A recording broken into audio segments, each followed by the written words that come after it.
Is these drugs? Daruges? Are they daruges? That being said, it's very rude, all things considered, for Karkat to start a war on Harry Anderson's birthday. John's floating above the outskirts of the human capital, letting the breeze toss him to and fro. He's hanging upside down in the air, watching the first stage of the Trolls' rebellion forward assault begin to establish their defensive position along the border. Despite the government's paranoid crackdown on troll reproduction, they ended up vastly outnumbering anyway, thanks to the incalculable deluge of troll ghosts pouring down from the sky over the last decade. Someone with political opinions might think that this entire quagmire was one of the human government's own making.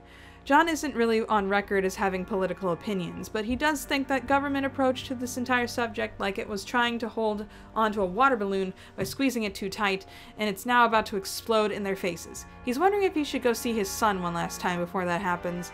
The battle's shaping up to be a pretty serious engagement, both sides armed to the teeth, with all modern military technology at their disposal. Warships, laser guns, laser cannons, laser mines. Laser mines?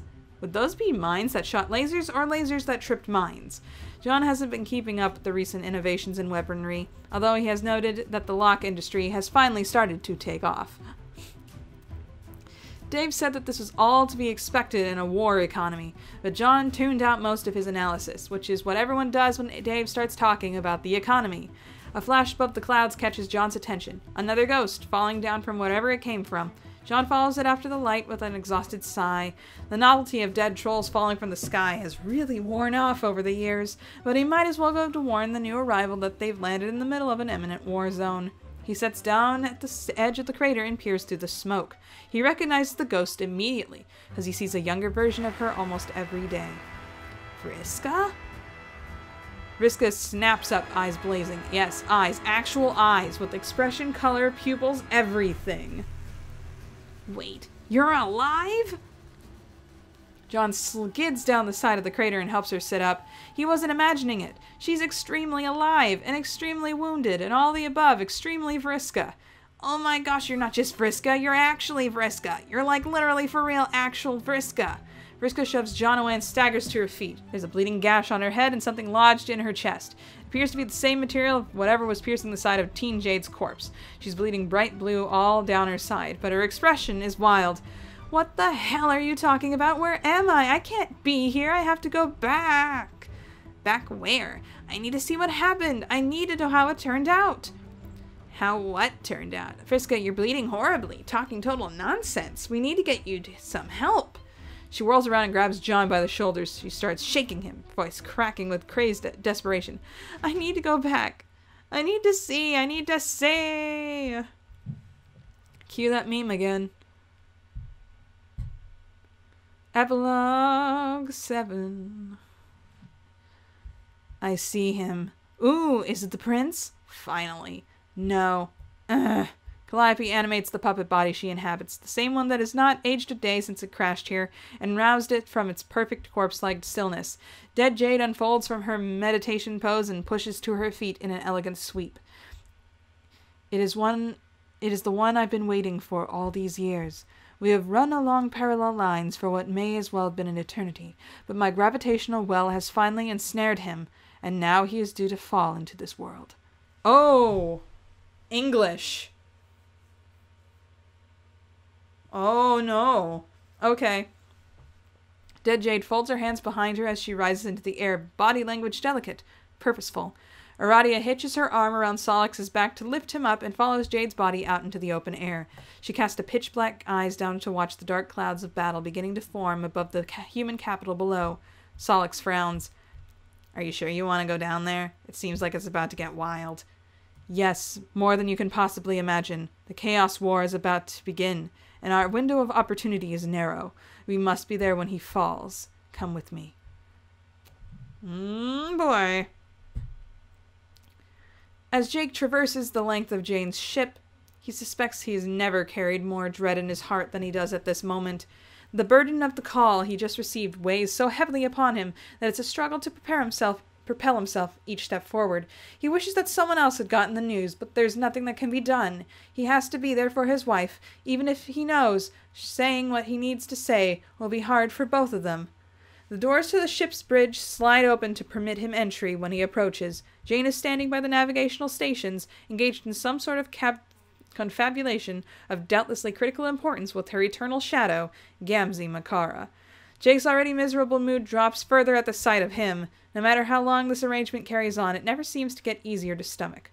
Jane is dressed to the nines in her signature blazing red power suit, her freshly polished designer pumps glinting in the very lights of the Crocker Corp ship command controls.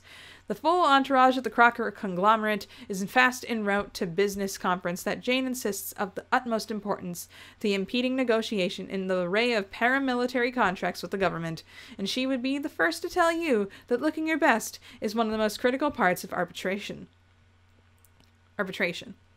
She doesn't immediately acknowledge Jake's presence when he approaches. He has to conspicuously clear his throat before Jane turns her attention away from Gamzee, and even then she only dignifies Jake's appearance with a fleeting glance. "Do you need something? Well, I have some terrible news, I'm afraid." "What is it, Jake? I'm rather occupied at the moment."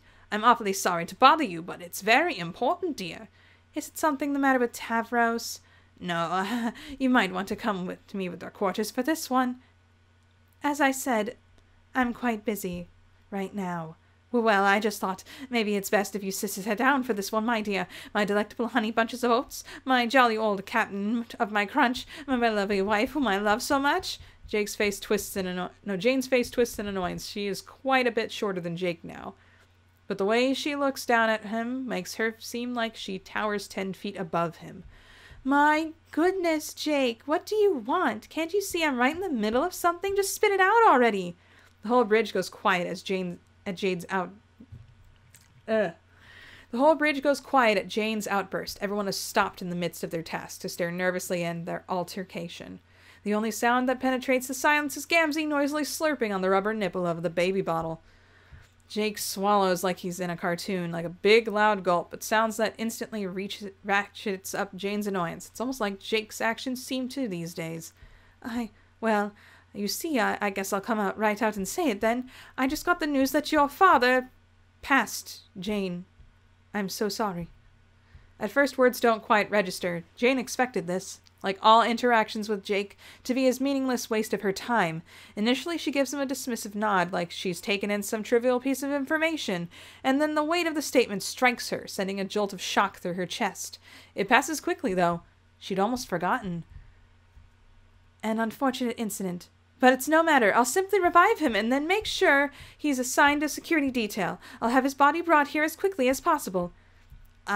I'm afraid that won't be possible, honey. There's no body for you to revive at all." Jane's eyes widen in disbelief. What happened? Word from the Secret Service is that it was one of Karkat's assassins. The target was the human president. Your father is... He jumped in the way and took the shot. The president is safe. Your dad saved his life." I don't understand. What happened to his body? Did Karkat's rebels abduct him? No. The shot he took was from a barrel of a rocket launcher. I'm afraid the assault blew him straight to bits. There's hardly anything left."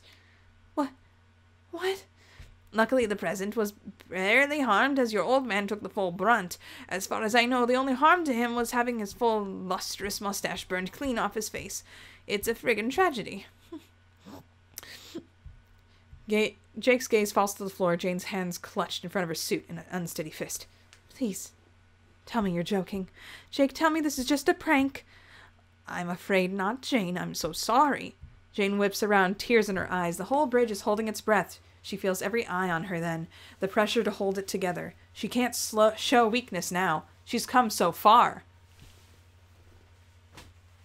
Jane sniffles and swipes at her eyes at the back of her hand. She won't cry, but she can be angry instead. "Ah! That fool! I can't believe that he would do this! How can you do this to me?" "Janie, the human president could be anyone. My dad can't be anyone but him." Jake isn't sure that this is the right or smart thing to do, but he chances it. He steps forward to place a comforting hand on Jane's shoulder. When she doesn't immediately tear herself away, he tentatively and slowly, like he's approaching a wounded animal, pulls her into a hug. Jane is too dazed to protest. She limply stares past Jake, eyes unfocused. "I don't know." Shh. everything's going to be okay. I can't believe he...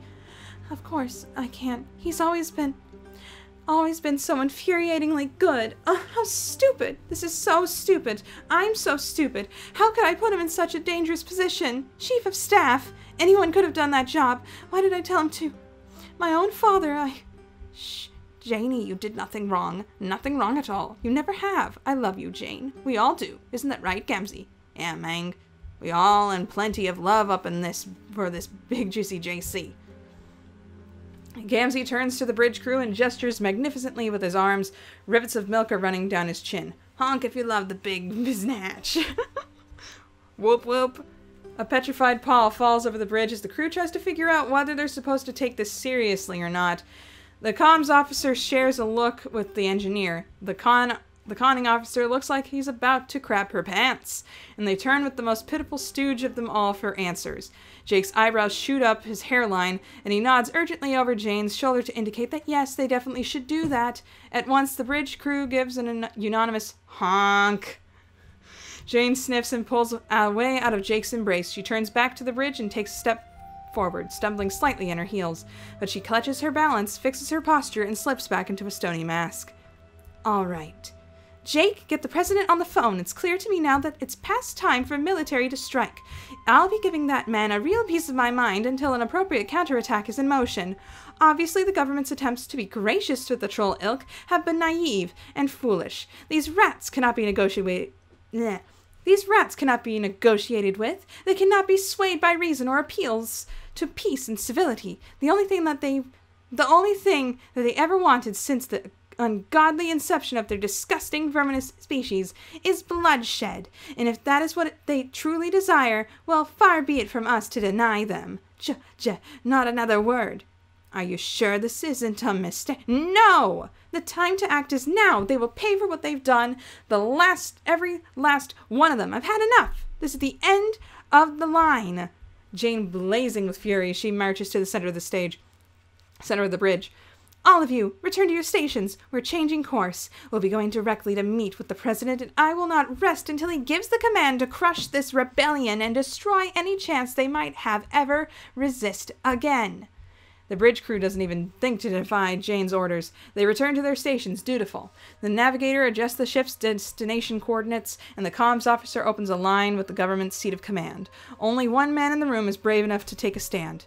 Hey, don't you think that might be a bit xenophobic? Jane spins on her heel like a whirlwind, her face twisted into a hideous snarl. She rounds on Gamzee with all the hatred she can muster. Xenophobic? I am not xenophobic. I'm just saying, my most bodacious babes. What you're laying down here is sounding wicked genocidal. What the heck are you talking about? I am not and have never been a xenophobe. Yeah, but listen, killing all the trolls, that would be bad, you feel me? I'm a troll, remember? Maybe you should take a mint and chill a bit. A little mint choco chip. Oh, wait. Maybe you should take a mint and chill a bit. A little mint choco chip. Honk. Shut the hell up! You insects just assassinated my father! You're cute when you're mad, my tasty little snackachino. Ugh. And then Gamzee seals his fate. He reaches out of his finger and boops Jane right on her little nose. Honk. Jake audibly gasps at the sight, but Jane does not have any sort of violent outburst of anger. Instead, she goes completely icy silent. Gamzee smiles vacantly down at Jane, unaware of his misstep. When Jane next speaks, it is in a controlled, steady voice.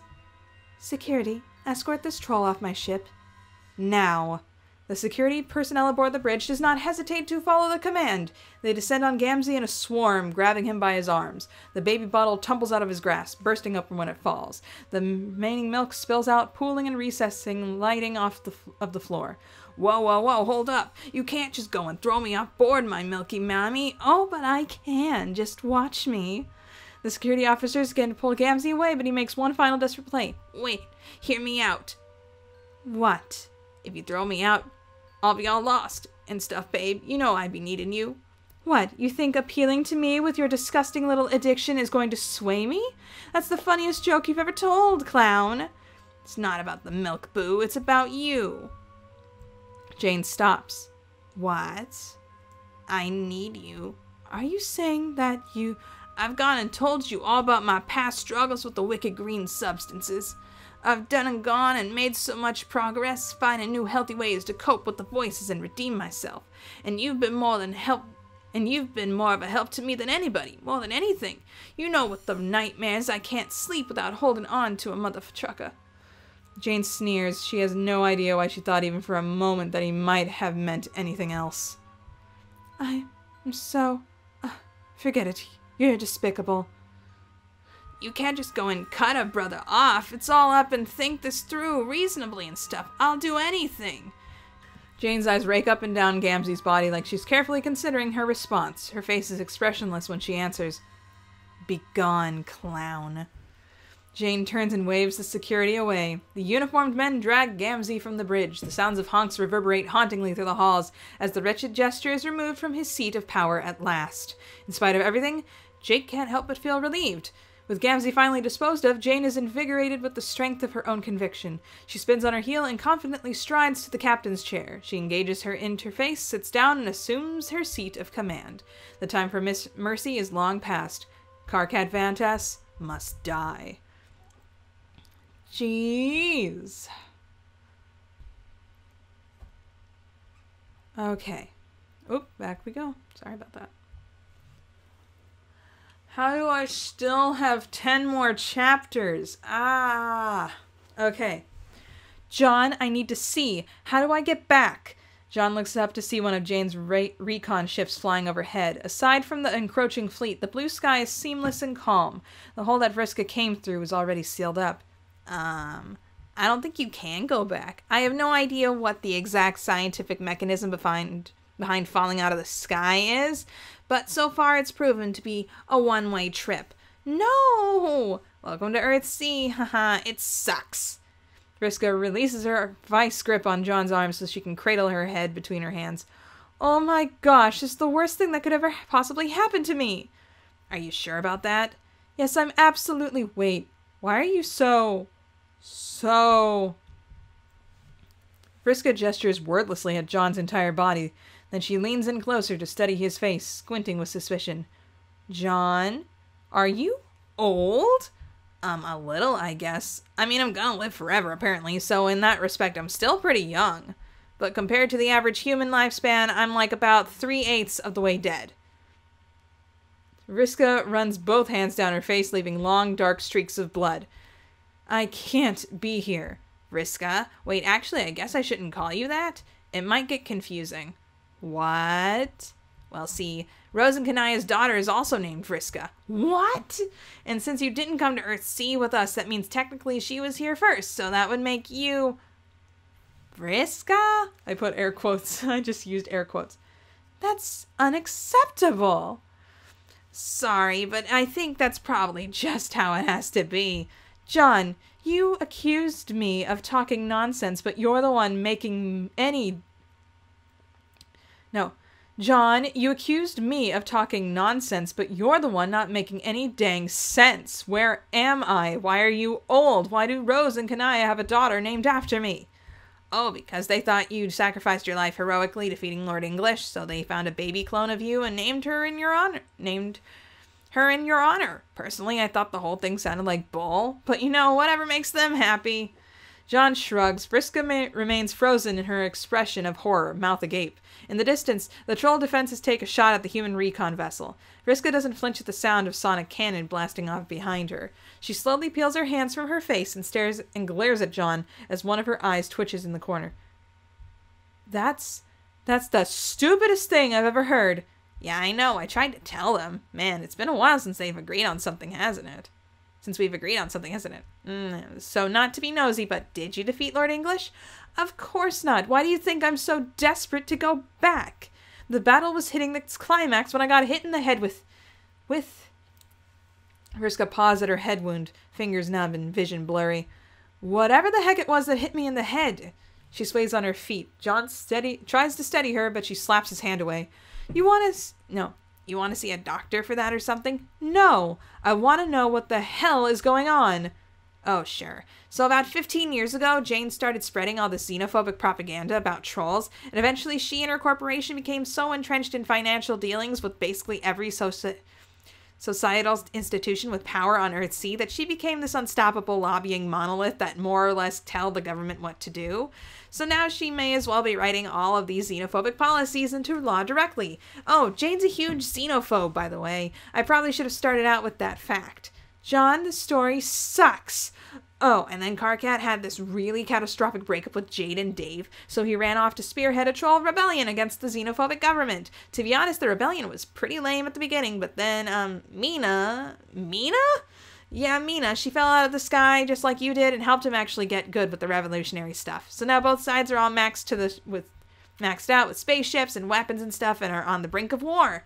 Holy crap, that's even dumber than Rosa Ganaya naming their child after me. Oh man, their kid is terrible. You have no idea. How the hell did you screw all this up so much? Oh, that's my bad. Your bad? Yeah, I made the wrong decision and totally blew it. How? I was supposed to go fight Lord English, but I didn't. So now we've gone beyond, like, the event horizon of canon. What does that even mean? John sighs and sweeps an arm across the landscape. The sky darkens as the first of the troll fleet roars into the front line. I don't know, really. Rose explained it all to me once, but I pretty much forgot what she said. I didn't actually think it was that important at the time. All I know is that all of this is my fault. It's been turning around in my head for a while, though. I thought, why does everything here suck so much? How the hell did we even make it from the point to A to point to festering cluster truck? It doesn't follow any kind of logic, I understand, or any sort of basic sense I have about who we are as people, and why have we all ended up so unhappy and twisted up. I got everything I wanted. Everyone got what I thought they wanted, and that's just it, isn't it? The more I think about it, I'm the only factor that matters to anything. Whatever I did or didn't do just destroyed reality's ability to, substantiate itself or whatever. Like there's a bug in the operating system of whatever force in this world that regulates cause and effect. Everything's been unraveling. Nothing happens makes sense anymore, and now I'm the only person out here who's not even real at all. Wow, I've never seen a guy get his bulge all the way down his own swallow chute before. Wait, what? Do you actually think reality gives that much of a crap about you? Get real, Egbert. It's not like you're me. Well, okay, that's fair, I guess, but whatever. It was what caused this. It's pretty obvious that all of this is just kind of dumb and fake. So don't worry about it. I have to worry about it, considering that you just explained to... Well, we got a typo. Okay, sorry. I have to worry about it. I have to worry about it, considering you just explained to me that I'm trapped here. Nah, it's fine. It'll work out. Or it won't. It really doesn't matter either way. Vriska clenches her hands into her fists so tight her nails draw blood, and hisses out a long, vicious expletive. All around her the ground begins to shake as the human fleet batterpanzers, roll out from the edge of the city and take position. So, we should probably get out of here soon, or not. We're both god tier, so as long as we don't do anything cool or evil, I guess we'll be fine and not permanently die. It's almost like the god tier rules were designed to reward us for being useless pieces of crap. Now I think I get it now. Pretty good joke, actually. Ah! Oh yeah, that reminds me. Did you ever see Terezi out there? No? Why would I have seen Terezi? Didn't she go with the Striders to fight 600 versions of Jack or something? Well, yeah, but then later she went back out there to find you. Vriska, she searched for you for years. I mean years from my perspective at least. I don't know about hers. But we used to talk sometimes. It was messed up how sad she was without you. I don't even know what happened to her. Last time I talked to her, she thought she was about to die. For a long time I liked to pretend that maybe you two found each other after all. But if you're here now and she isn't, that means... Oh, who knows what that means. Wow, John, you're sounding pretty broken up about this. Were you in love with her or something? John laughed sadly. Well, I don't know. What does it even matter? Like everything else, it was just some more stupid crap that happened, which technically wasn't even canon. Oh my gosh, I can't take this anymore. Vriska screams in frustration and throws her arms in the air. Her piercing voice can be heard over the roar of 100 war freighter engines. The bulk of Karkat and Mina's fleet has just arrived. Their ships are less sleek and imposing than Jane's. Most of them have been scavenged, patchworked, and jury-rigged. But they're numerous enough to blot out the sun when they coast overhead. I don't care about whatever the hell canon is supposed to be. I don't about your dumb, unrequited crush on Terezi, and I don't care about this stupid, pointless war. Someone get me the hell out of this nightmare before I really lose my crap. Whoa, hey, let's all calm the mother truck down. Oh, Gamzee. Why? John and Vriska both turn to see a gangly figure emerging from the dust kicked up by Jane's tank platoon. Gamzee's hair is caked with dirt, his makeup is smudged, and he's sucking on his milk bottle in a style of some smooth hombre in a spaghetti western mouthing a cigar. He tugs the rubber nipple out of his mouth with a pop. The chalky viscous milk forms a goatee of spittle on his chin. Vriska, a main girl, long time no see. You seem all discombobulated there, sister, just beset with the poorly regulated emotions that cause a mother trucker nothing but pain. Now why don't let's calm the heck down, take rips off this dope bottle of fresh and shoot the wicked stuff about good word. The good word? It's called redemption, mother trucker, and you gotta get all that stuff locked out of you tight and where your heart's at and get your moral compromisations to chill the heck up. Oh my gosh, I can't. 'Cause I can't think of a single another mother trucker who would use a righteous dose of that sweet, sweet redemption right now. The same hatch more than Vriska. Circuit.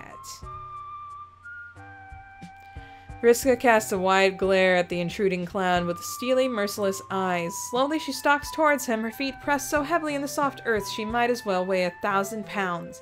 Gamzee suckles at his bottle and beams at her with the complacency of a man perfectly oblivious to the one-way ticket to the world of pain his big mouth just bought for him. What did you just say to me? Oh. So glad to have Vriska back.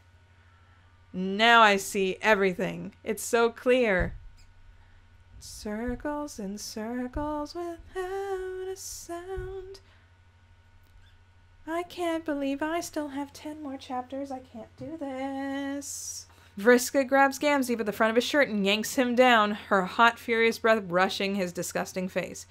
I said you gotta chill out, yo. It's high time you got your redemption on. See, you gots to make some mother truckin' amends to your tragic backstory. My what? Honk. Vriska looks in his eyes. She beholds his serene expression and the casual sag of his shoulders. His posture is so contemptibly flaccid. It's as if he's literally wilting. Her gaze travels to where his weird long fingers are wrapped around the curve of her shoulder. His hand is sticky for some reason. She notices a few strands of her black hair clinging to whatever heinous substance is coating his hand. It's an image so viscerally objectionable to her that she nearly vomits. After all she's been through today, this is the last straw. Her eyes filled with fury, with indignation, with vivid, radiating malevolence, and then it finally happens. She just plain snaps. Don't you dare! Vriska clenches her fists together and slams them into Gamzee's nose. A brutal double axe handle right off the hook. His nose makes a crunching sound like someone just stepped on a pile of crackers. He stumbles backwards, cupping his palms over his face to catch the gush of blood. Touch me. Vriska grabs him under the armpit and delivers a European-style uppercut with her bloody elbow. He expels a wheezy, guttered honk. It comes out slowly, mournfully, like a broken bike horn getting backed over by a rear wheel of a hearse. Ever. She spins out from under his flailing arm and does a full 360-degree pirouette off the handle to deliver a ruthless knife chop straight to the cartilage of the center of his chest, like a veteran butcher getting down to business. Again. Gamzee tries to get his bearings, but Vriska's spinning back on the other direction with a discus back elbow. Her elbow connects with his cheekbone hard enough that it shatters. A sharp tooth goes flying out his puckered lips so fast that John has to take flight to avoid it. Vriska takes a crow's hop back, grounding herself to swing a lead lead-legged kick right into his chin. Gamzee goes flying into a nearby tree. The first branch splinters under the impact of his spine. He gets clotheslined backward by the second one, pins around it, and face plants on a hard root under the tree. Jean winces, but not sympathetically. The impact was just that rough. That had to crack a rib or two. Vriska stalks over to Gamzee and triumphantly lifts him off the ground, high above her head, only to drop him and slam her knee into his face again. His lip splits, staining her jeans bright purple. He's rolling from side to side on the ground, groaning as purple bubbles up from his mouth. It looks like he's drowning. Vriska drags him to his feet again, her hands fisted in his shirt. With an impressive maneuver, hard for the eye to follow unless you're a trained wrestler, she adroitly twists a hand in his hair and reverse hangmans him against the tree branch. Honk. Why won't you just... She slams his throat against the branch and again. She slams his throat against the branch again and again. Each time she lets out a sound like a damaged squeeze toy, his bloated slimy tongue unspooling like a frog's, as all the air is crushed out of his esophagus. Die! Shouting like a berserker, Vriska perpetuates a textbook groinal claw hold around Gamzee's codpiece and rips it right off. He yowls as if he had actual stuff there to be mauled, and for all he knows, maybe he really does. He paws the air desperately and fecklessly after his treasured purple codpiece, but Vriska tosses it over her shoulder and shoves him into the mud with her heel. She grabs Gamzee by the hood, pulls him up, and then grinds the top of her shoe through the ridge of his broken nose, rubbing her laces into his eyes. Ah, yes, John pauses his wince to admire. The good old bootlace eye rake. Jake loved that one back in the day, even though he had much more practice with the receiving end of it. Gamzee grabs Vriska's foot by the bridge. Instead of yanking her off balance, he opens his huge bloody maw of a foot and runs his tongue along the rubber bottom of her shoe. Vriska freezes. She watches him lap up the mud and his own blood out from beneath the grooves of her sole. His lips drag lewdly over the ridge of her footwear and begin sucking at wherever her big toe would be, if it were not safely ensconced in several layers of rubber and canvas. He draws back a strange gluttonous tinted saliva connected the shoe to his lip and catches Vriska's eyes with his own half-lidded gaze. His face is bruised, bloody, swollen. His makeup is a nightmarish disaster, but the expression he's given her is unmistakable. It's not fear, not rage, not even pain. It's lust. Vriska goes perfectly still, absolutely paralyzed by the sudden recognition. For several seconds, she doesn't dare move a muscle. Then, quite suddenly, Vriska reaches a plateau of rage so intense, so pure, that she isn't even seeing straight anymore. She howls like a storm cresting over the ocean, drowning out the sound of human governments, tanks firing their first volley over the battlefield. She lunges at Gamzee, catastrophically lips face first, and practically dives into his mouth, ramming her tongue into his lewd gaping maw like she's questing for prizes at a carnival. They roll over each other, groping, tearing, tongue lashing, and vanishing into the underbrush. Nope. Nope. No.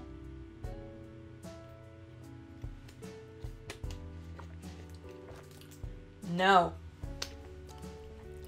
Gamzee's unwashed stench is so bad, the motion of him being knocked into the dirt wafts it in John's direction. The stink hits him like an olfactory haymaker, and he does a full 180 to dry heave into the impact crater.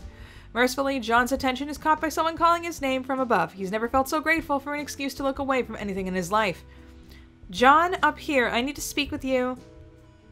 Okay, that was disturbing. Never again, never again. John looks up to see Rose waving at him while hanging out the latch of a troll cruiser. John tries to smile at her, but all he can muster is a weird, queasy expression. Rose looks glad to see him anyway. She drops to the ground when the modest cruiser comes in for a landing, followed out regrettably by her daughter, Vriska. Dang.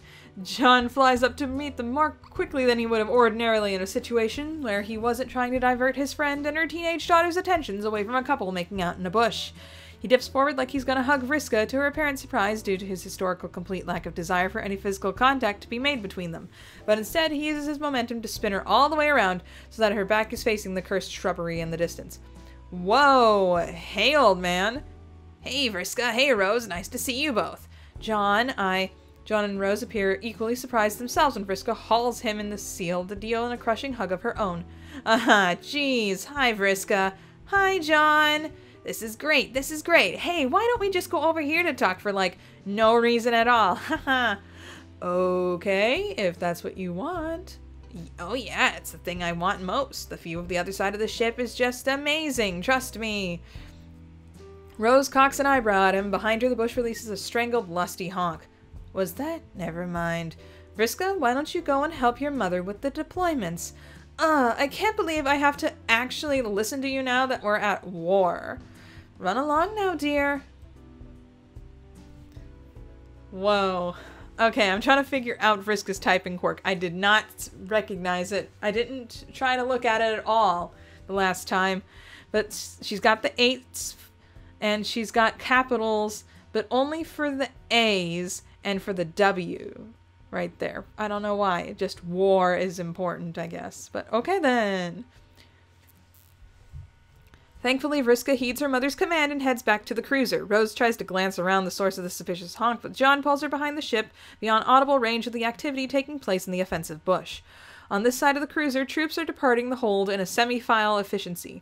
They're all decked in full Alternian military garb. It's the cool Tron-looking stuff with the luminescent cord that matches their blood colors. Rose is wearing it too, John notices, in black and lavender. He gives her a concerned look up and down, then holds out his hands, palms up. So I guess this war is really happening? Yes. I understand that you don't want to be involved, and I respect your decision. However, I wanted to speak to you before we left. Oh, thanks. I actually appreciate that a lot. I think I would have been pretty bummed if you went off to your potential doom without saying goodbye. Now that I think about it, that's how this all started, isn't it? You were so sick that it looked like that you were dying, and I was about to leave on a perilous mission. But now here we are. It's almost like the circle of stupidity is complete.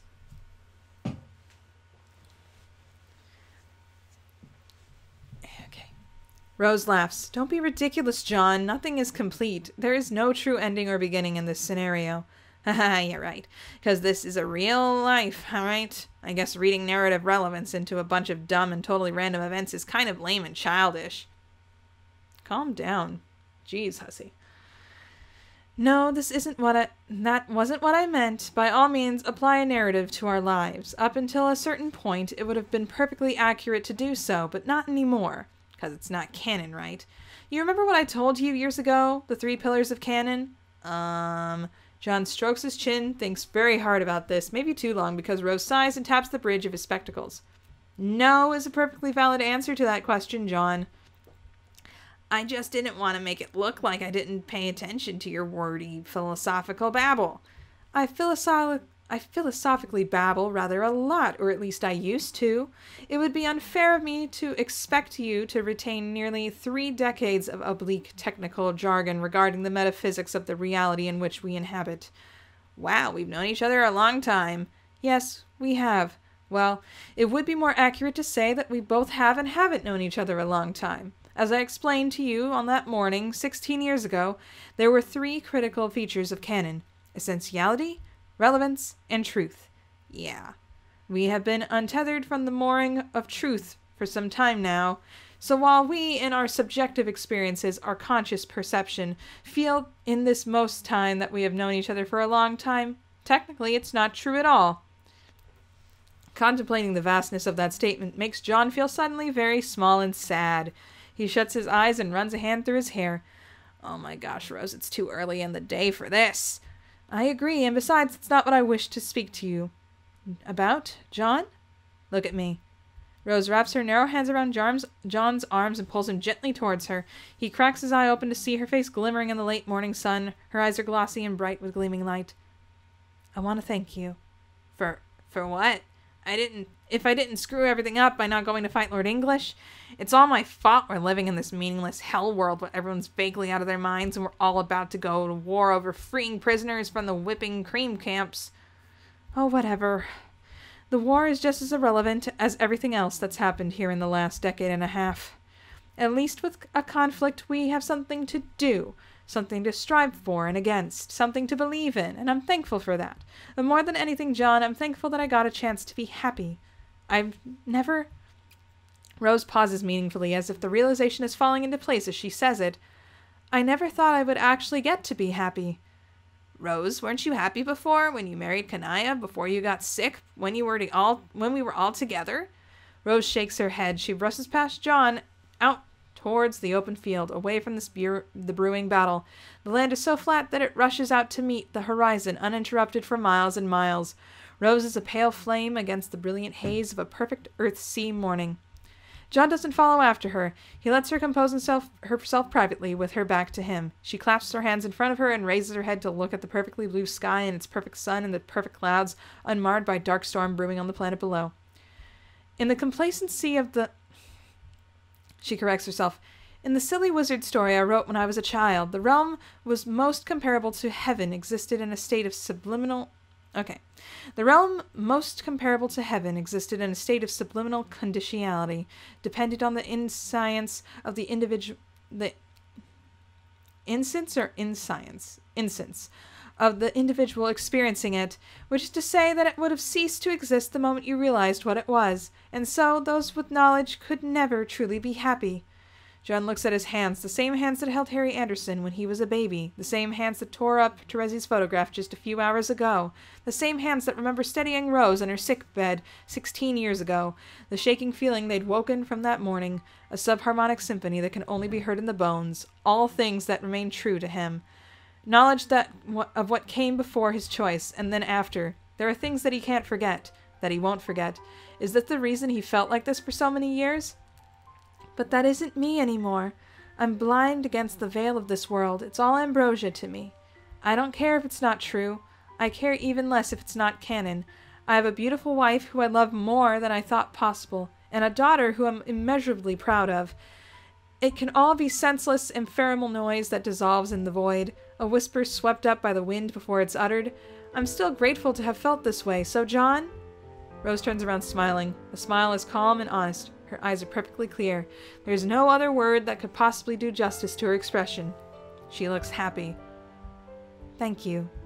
She comes forward to give him a kiss on the cheek. John wraps his arms around her shoulders, pulls her into a tight hug, and breathes in the scent of her hair. Whatever the truth of the matter is, she still feels tangible and real to him.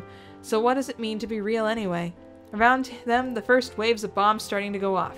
Bright pinpricks of light and dark that flash and flame out, leaving a nanosecond of absolute dead silence in their wake. John's laughing when they part. They are enveloped in a cloud of smoke and dirt so thick that they can barely see each other.